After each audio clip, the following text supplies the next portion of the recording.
what's up you guys, welcome back to my channel. If you're new here, hi, hello, I'm Lydia, and if you are new here, make sure you hit the subscribe button, join the growing family, turn notifications on, and while you're down there, give me a thumbs up because it really does help me out. So today I wanted to talk a bit about reasons you should stop self-harming. Now I know I've been doing a lot of videos on self-harm recently and suicide recently.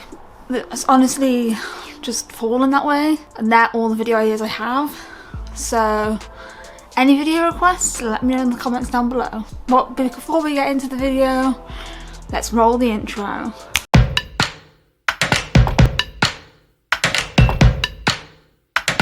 So yes, self-harm is where someone deliberately hurts themselves in order to feel something, to cope, because it's an addiction. There are lots of situations in why people self-harm. For me, I've been self-harm free for 2 years. The last time I self-harmed was when I was in my admission 2 years ago, and since then I've been self-harm free. Now, I'm not going to sit here and pretend that relapses don't happen. I've come very close to relapsing with self-harm. I nearly ordered a blade off Amazon yesterday, so it is something I still struggle with, but I am in a better mindset now where I know that if I start, it'll just spiral.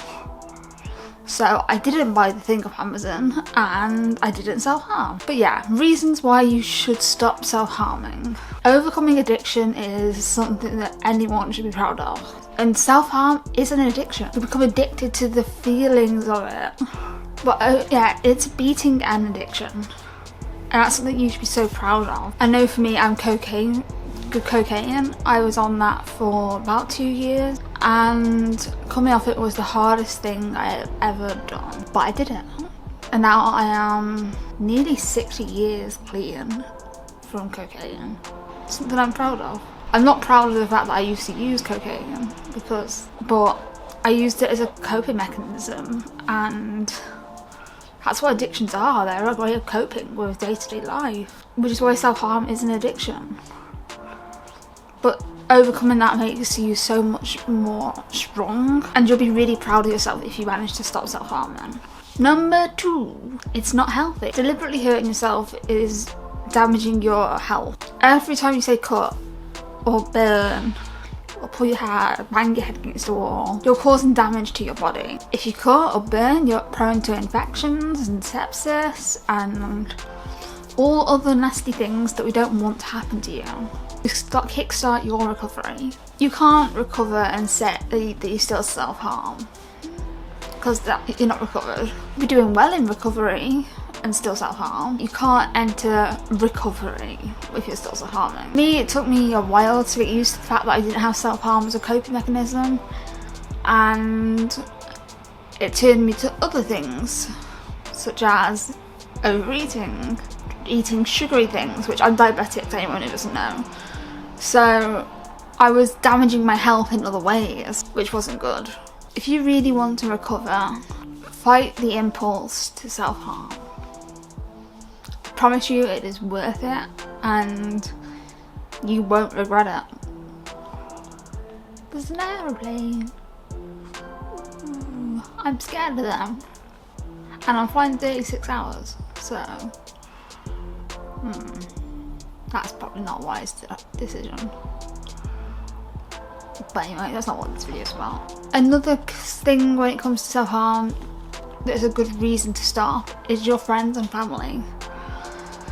As much as you think your friends and family won't notice, or they don't care, or they just let you do it because it's you, it still hurts them. It'll hurt them the fact that you want to hurt yourself, that you feel so bad about things that you're choosing to hurt yourself. I know for me, my mom, she knew I was self-harming, but she didn't really intervene. And when I was having an allergy test done to find out why I can't breathe through my nose, she asked me, is there anything on your arms? And I said no, because they did the allergy test along my arms. I can remember the one that was there was so fucking itchy because it was cat fur. Cat fur is my worst allergy. yeah, that's the only time my mum ever really asked about my self-harm.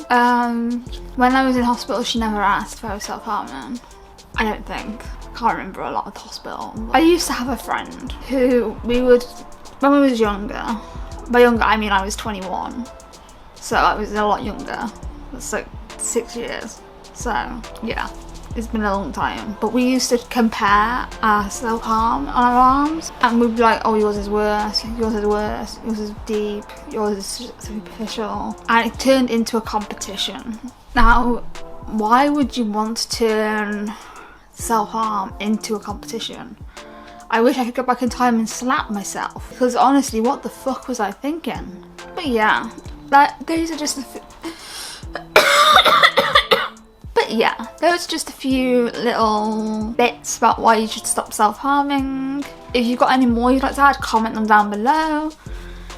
And if you're new, subscribe. I haven't mentioned this to you already, but I'm going to mention it now. I have a Patreon and it helps support me. I only make $14 on there, which is about £8. So anything and everything that you guys can donate would mean the world. You get exclusive content, which I am going to get back into doing, I swear.